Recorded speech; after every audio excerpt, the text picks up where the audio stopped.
You want to talk Middle East peace. Ambitious. And you've brought us quite the reading list, or should I say scrolling list, with this Wikipedia page on Middle East peace proposals. It's impressive, isn't it?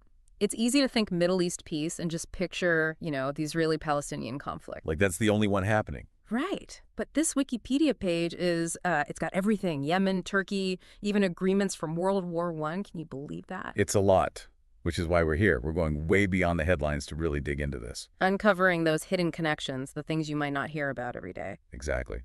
Okay, let's jump right in. This Wikipedia list starts with some World War I agreements. Like, right off the bat, we've got the Sykes-Picot Agreement. And even I know that one wasn't exactly about, peace and harmony. Oh, no, not even close. Picture this. It's 1916, World War I is in full swing, and you've got Britain and France and Russia, too, deciding how they're going to carve up the Ottoman Empire. Assuming they win, of course. Yeah. Talk about presumptuous. And the thing is, they were doing this all in secret. No one asked the people actually living in these places what they thought. Just drawing lines on a map. And that's how you set the stage for, well... For decades of conflict. Yeah, you're right. Those arbitrarily drawn borders, they're still causing problems today. Tensions between groups, struggles for independence, you name it. It's like a ripple effect spreading out from that one moment in history. Exactly. We'll see it again and again as we go through this list. But we can't forget about the McMahon-Hussein correspondence. Same year, 1916, but a whole other can of worms. McMahon-Hussein correspondence. No. Okay, that one's new to me. Fill me in. So you've got the British trying to get the Arabs on their side against the Ottomans, right? So they promise Hussein bin Ali, Sharif of Mecca, that if the Arabs help, they'll get independence. Classic enemy of my enemy strategy. Right. But here's where it gets messy. The land they promised to Hussein, it overlaps with the land they promised to France in the Sykes-Picot Agreement. Oh boy. Talk about a recipe for disaster. Double dealing at its finest. And disastrous is right. It just created more confusion, more resentment, more fuel for the fire. No wonder the region has been so volatile. And these two agreements, they're just the tip of the iceberg.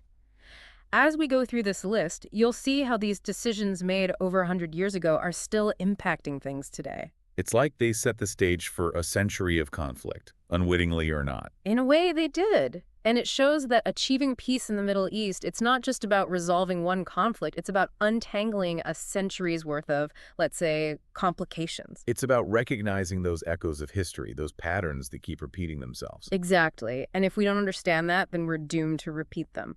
But this list isn't just about the past, is it? It's also about what's happening right now. You're right. There are plenty of conflicts happening in the Middle East that don't get as much attention as others.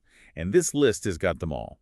So let's move beyond the familiar headlines and shine a light on some of those lesser-known peace processes, shall we? Okay, so we've seen how the ghosts of WWI agreements still haunt the Middle East today.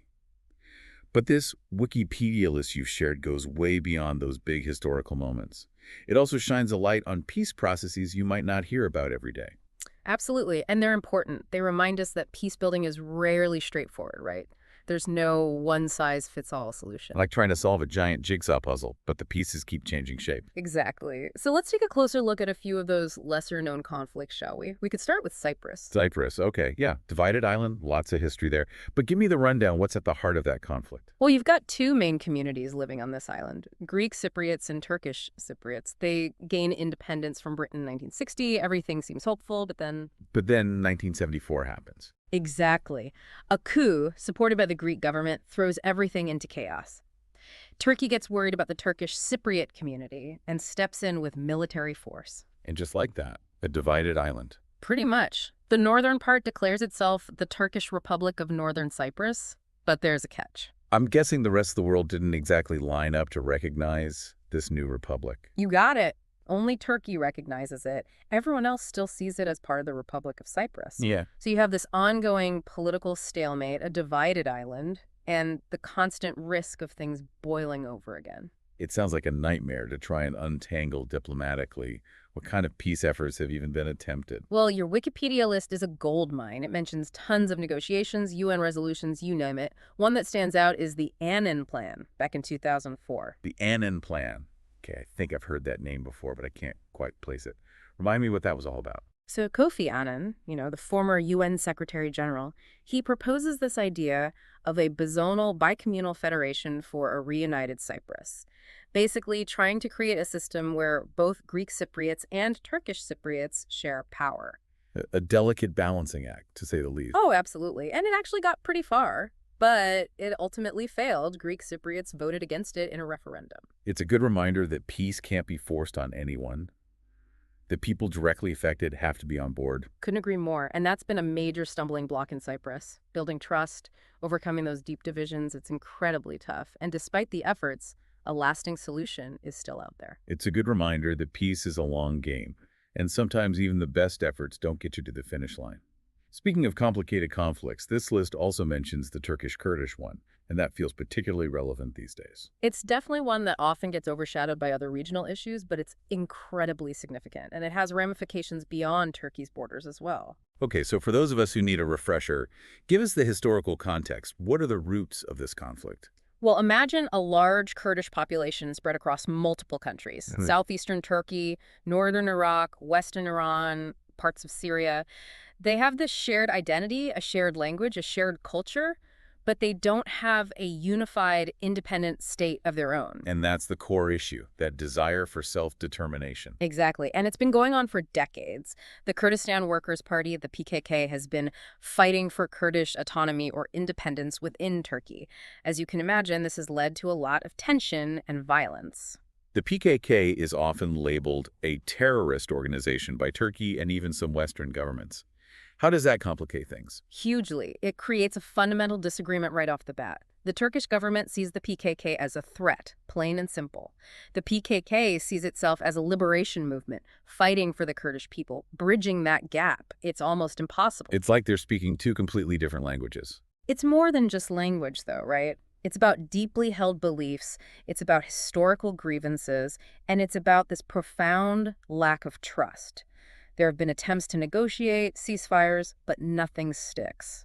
And then you factor in the fact that this conflict spills over Turkey's borders. I mean, you have Kurdish populations in neighboring countries. It's not like it's contained within Turkey itself. Exactly. So any escalation within Turkey, it has ripple effects throughout the region. It's a delicate situation. It reminds us that none of these conflicts exist in a vacuum. They're all tangled up with each other. It makes peace building that much more complex. Absolutely. It's not just about getting two sides to sign an agreement. It's about understanding the whole regional web of alliances and tensions and acknowledging the humanity of everyone involved, which is sometimes the hardest part. You're right. It's about looking beyond those labels and remembering that there are human beings at the heart of all this. Okay, so we've got Cyprus, the Turkish-Kurdish conflict. This list also brings us to two countries that have experienced their own share of internal struggles, Lebanon and Iraq. What can we learn from their experiences about the, let's be honest, often elusive pursuit of peace? Okay, so we're talking about internal conflicts now, looking at what we can learn from them about peace building in general. And we're focusing on two countries that have been through a lot, Lebanon and Iraq. Yeah, they really highlight the challenges of finding peace when the conflict is, within a country itself. Absolutely. Let's start with Lebanon. They've had a particularly tough time, haven't they? Oh, absolutely. Just imagine a civil war lasting 15 years. That's Lebanon from 1975 to 1990. Sectarian violence, foreign interference, you name it. It's almost impossible to grasp that kind of prolonged conflict. How do you even begin to think about peace in a situation like that? Well, the Taif Agreement of 1989 was a turning point. Now, it wasn't perfect, but it was a start. All right, the Taif Agreement. So what did it actually achieve? It was basically a power-sharing deal. Lebanon's different religious groups, they came together and agreed on a new political system, one that would hopefully prevent any one group from dominating. And it also led to Syrian troops withdrawing from Lebanon. They'd been there since the beginning of the war. Okay, so a step towards stability, even if it wasn't the ultimate solution. Exactly. Sometimes peace is about taking those small steps, acknowledging that you need to share power, even with groups you deeply distrust. And it's important to remember that the story doesn't end there. In 2008, Lebanon's on the verge of another crisis, but this time it's the Doha Agreement that helps avert disaster. The Doha Agreement, right. What was the situation there? Basically, political tensions were at a boiling point, threatening to erupt into more violence. But the Doha Agreement, it helped to de-escalate things. It reinforced those power-sharing principles from TIFE, showing that peace is an ongoing process, you know? You can't just sign an agreement and expect everything to be perfect. It's like constantly having to reinforce the foundations of a building, making sure it doesn't collapse. Okay, let's switch gears to Iraq. After the U.S. invasion in 2003, the sectarian violence. How do you even begin to rebuild a nation from that kind of chaos? It's a massive undertaking, that's for sure. And this list reminds us that there's no simple answer. There's no one-size-fits-all solution for peace building. In Iraq, we see this real effort to encourage dialogue between Sunnis, Shias, and Kurds groups that have been at odds for a long time. Trying to rebuild those bridges of understanding, but also address the root causes of the conflict itself. Exactly. And one thing that stands out from this list is the formation of a more inclusive government in 2010. Now, it didn't solve everything overnight, but it was a sign that different groups were willing to work together to create a more representative government. A glimmer of hope in a really complex situation. Absolutely. And that's what's so important to remember. Peace building, it's a marathon, not a sprint. It takes time, patience, and this willingness to keep trying, even when things get tough. It's about those small steps, building trust bit by bit. It's about creating a system where everyone feels like they have a voice, like they belong. It's about making violence seem like an impossible option. You said it perfectly, and that's why this list is so powerful. It reminds us that peace isn't passive. It's something we have to actively work towards every single day. We have to be willing to learn from our mistakes, to adjust our approaches, and never give up hope. It's a message that resonates far beyond the Middle East, don't you think? It's something we all need to hear, regardless of where we're from or what our background is. Absolutely. We all have a role to play in building a more peaceful world. It starts with understanding the complexities, engaging in respectful dialogue, and challenging our own biases. And on that note, we'll leave you with this. This list, with all its successes and failures, it really reflects this deep human desire for a world without violence and oppression.